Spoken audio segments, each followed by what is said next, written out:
Most of my early publications were strenuously critical of religion, but it was a more credulous era then, and the club of skeptics was tiny.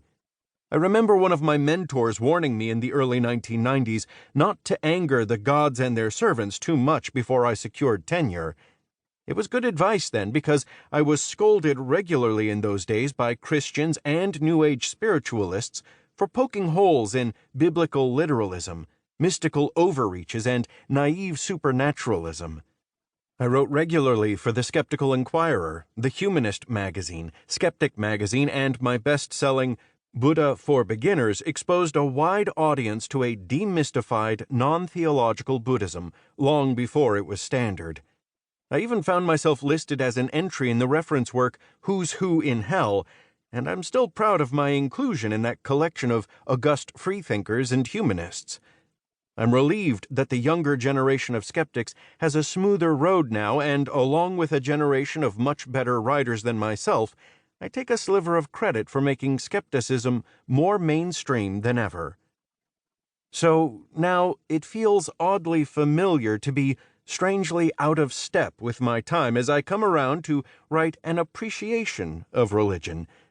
But this will not be your typical aging return to religion after a rebellious youth. I'm not a religious apologist of that variety, nor will this book use the old strategy of sweeping religious irrationality under the reassuring rug of faith. The fideism or faithism tradition from Kierkegaard to C.S. Lewis has defended religion on the grounds that its truths are above and beyond the regular faculties of knowledge. I have no such allegiance to faith as a special ability or power or window to the light. So, what is my appreciation of religion based upon? Why do I think we need religion? Perhaps a story is a good way to begin. After pompously lecturing a class of undergraduates about the incoherence of monotheism, I was approached by a shy student.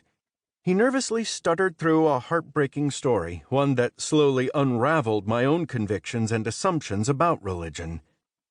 5 years ago, he explained, his older teenage brother had been brutally stabbed to death. He was viciously attacked and mutilated by a perpetrator who was never caught. My student and his whole family were utterly shattered by their loss and the manner of their loss.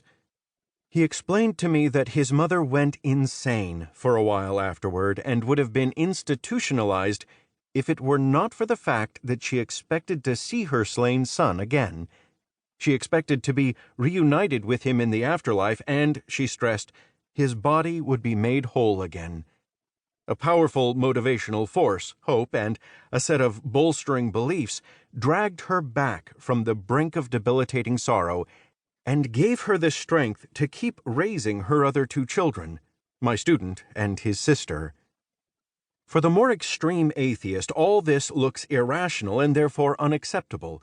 Beliefs, we are told, must align themselves to evidence and not to mere yearning. Without rational standards like those entrenched in science, we will all slouch toward chaos and end up in pre-Enlightenment darkness. Strangely enough, I still agree with some of this and will not spend much time trying to rescue religion as reasonable. It isn't terribly reasonable, but therein lies its secret power.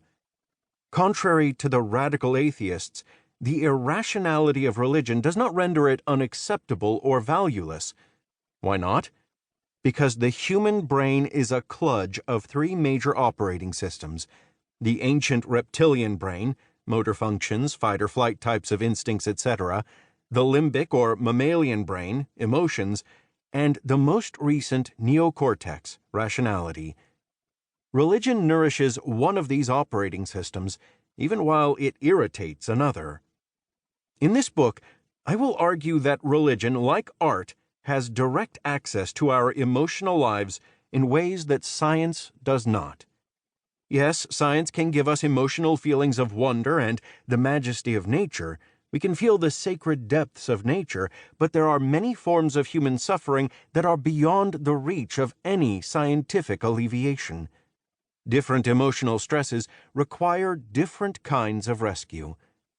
Unlike previous secular paeans to religion that praise its